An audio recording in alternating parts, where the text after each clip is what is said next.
G6 news में आप सभी दर्शकों का स्वागत है। मैं हूं आपके साथ फरहान वोरा। आइए एक नज़र करते हैं आज की नई खबरों की ओर। भयानक आर्थिक तंगी से जूझ रहे पाकिस्तान पर विदेशी कर्ज का बोझ लगातार बढ़ रहा है। इमरान सरकार ने 2020-21 में दूसरे देशों से 15.32 अरब डॉलर का रिकॉर्ड कर्ज लिया गया था। इसी के साथ तब्दीली सरकार ने 10.45 अरब डॉलर कर्ज मांगने का पुराना रिकॉर्ड तोड़ दिया। इस सरकार ने सिर्फ 3 साल में ही पाकिस्तानी कर्ज को 2 गुना कर दिया। इमरान खान जब सत्ता में आए थे तब उन्होंने अपनी सरकार को मुल्क की किस्मत बदल देने वाली तब्दीली सरकार बताया था। अब इसी तब्दीली सरकार पर सवालिया निशान लग रहे हैं। पाकिस्तान अखबार एक्सप्रेस ट्रिब्यून के मुताबिक 3 साल में लिए गए 33.1 अरब डॉलर कर्ज की वजह से देश पर 85.6 अरब डॉलर का उधार हो गया है, जो एक बहुत ही फिक्र वाली बात है। इस मामले में पाकिस्तान के वित्त मंत्रालय ने कहा, चालू खाते के घाटे को पूरा करने, विदेशी मुद्रा भंडार बढ़ाने और जरूरी योजनाओं को पूरा करने के लिए नया कर्ज लिया गया। खास बात यह है कि इमरान सरकार ने कर्ज की किस्तें देने के लिए भी कर्ज ही लिया। मलेशिया में शुक्रवार से हो रही भारी बारिश के चलते बाढ़।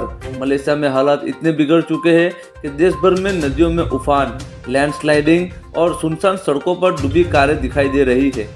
वहीं देश के 15 हाईवे पर आवागमन ठप रहने सप्लाई चेन प्रभावित होने लगी।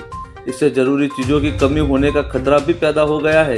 मलेशिया को 16 राज्यों में 30,000 से ज़्यादा लोग बेघर। फिलीपींस में 208 की मौत।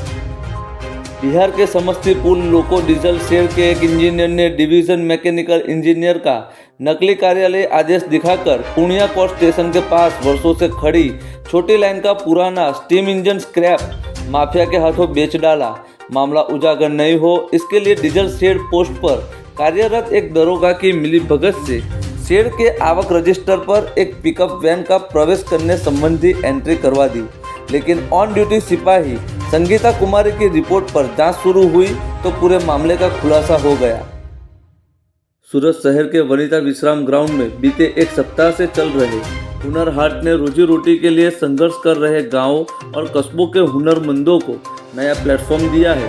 इस हुनर हाट ने कई लोगों की जिंदगी बदल दी है। यहाँ 300 से अधिक स्टॉल लगे हुए हैं। यहाँ हुनरमंद 10,000 रुपये से 2.5 लाख रुपये प्रतिदिन कमा रहे हैं। केरल में ओमिक्रॉन के 4 नए केस मिले हैं, जिससे राज्य में अब कुल संक्रमितों की संख्या 15 हो गई है। वहीं दिल्ली में आज ओमिक्रॉन के 2 नए केस मिले हैं। यहाँ अब ओमिक्रॉन संक्रमितों की कुल संख्या 24 हो गई है।